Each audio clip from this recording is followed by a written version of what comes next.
Hello everyone. Welcome to Habits versus Hobbies. Please take a minute to briefly introduce yourself and tell us where you're joining us from. You can do that in the chat box over here to the right-hand corner, if you would please.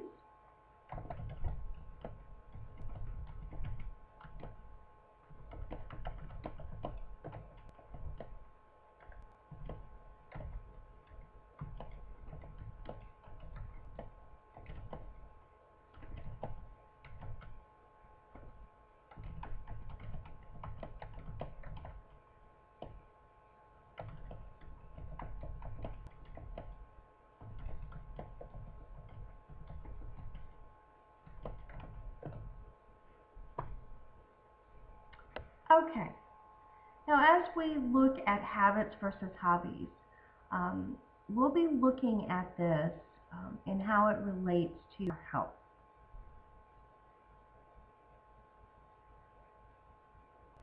So let's ask this question. Are bad habits that unhealthy? Well, let's take a poll.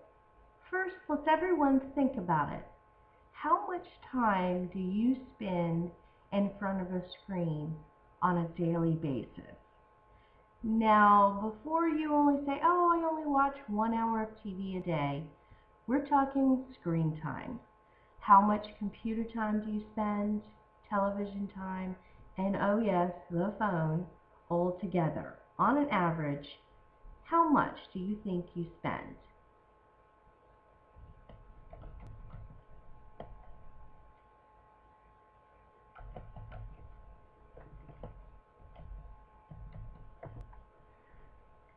So 4 hours is a lot of time, especially when most individuals say they don't have time to exercise.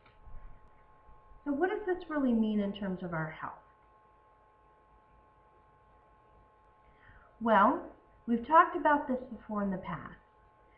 75% of healthcare costs are for treatable conditions, preventable conditions, such as type 2 diabetes, cardiovascular disease, stroke, hypertension, Alzheimer's disease.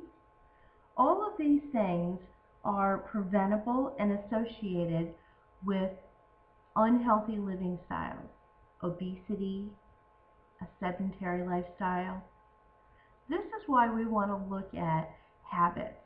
How are our habits supporting these things that have a negative impact on our health?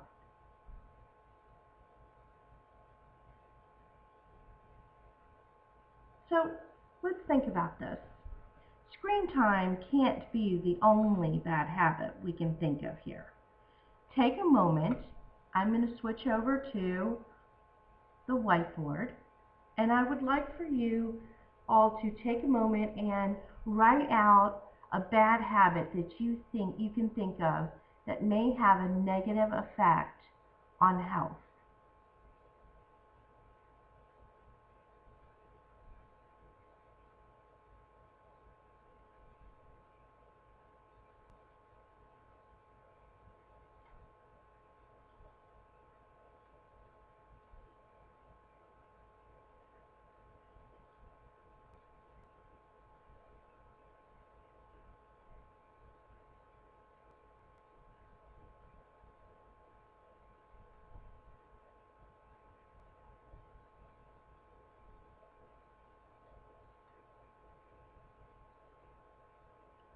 Okay, so we see too little sleep, and there's a couple others that we can look at.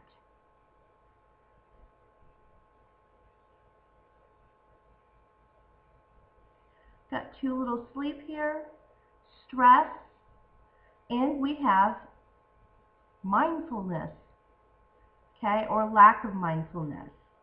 What you need to think about is, what are the habitual things that you do on a daily basis that support lack of sleep, that support your stress, or maybe it increases your stress, or it also supports not being mindful of the present moment. Okay? These are important factors to your health. Okay? Let's just look at one of them. Let's look at sleep or lack of sleep.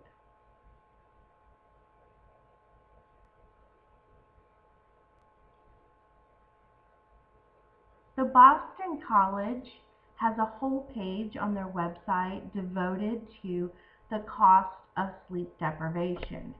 And as you can see, 77% of students report not getting enough sleep. Okay? There's several different reasons: academics, clubs, athletics, social events, and roommates for these reasons.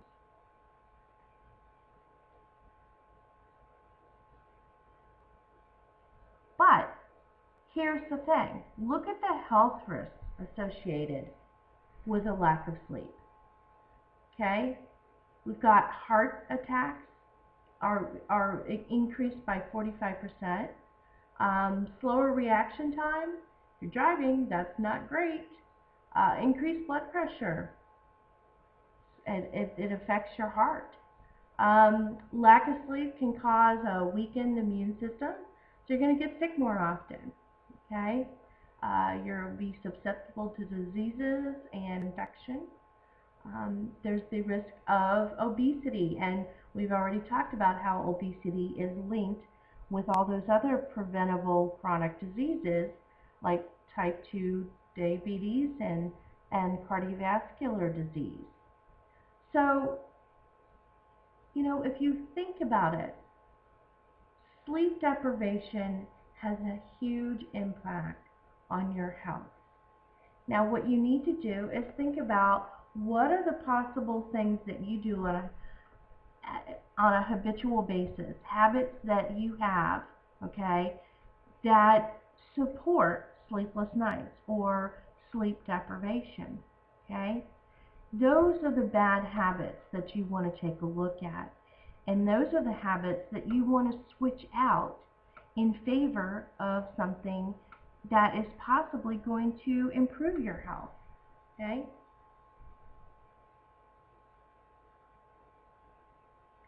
So, how do you do that? How do we switch out our habits or bad habits for good habits or hobbies, okay? Well, first of all, you need to identify the habit or bad habit, okay? You need to think about what it is that is the bad habit. Do you have a sleep time every night? It's never consistent, okay? Maybe you stay up all night watching TV when you shouldn't, okay? So identify the bad habit, okay? Make a plan to change it. Write it down, okay? Here's something really important. You have to trade in that bad habit for something else. You can't just say, I'm not going to do it anymore and expect to have success. You need to have another habit in place that you'll trade it in for. For instance, if you normally watch TV in bed before you go to sleep at night, which keeps you up too late, what you're going to want to do is to stop watching TV in bed, but you need a habit to put in place of it. So instead, create a nighttime ritual that you do every night at the same time that will help you get into your sleep mode without the TV, okay? And then you need to stick to it. Stick to it because it takes several weeks to create a new habit. Now, I think you can see the importance of looking at your habits and thinking about how you can trade those habits in for better habits or even hobbies, okay? And how those better hobbies or habits can support your health in a positive way. Don't forget to take a look at the files and download them so that you have some more information to research. Thank you.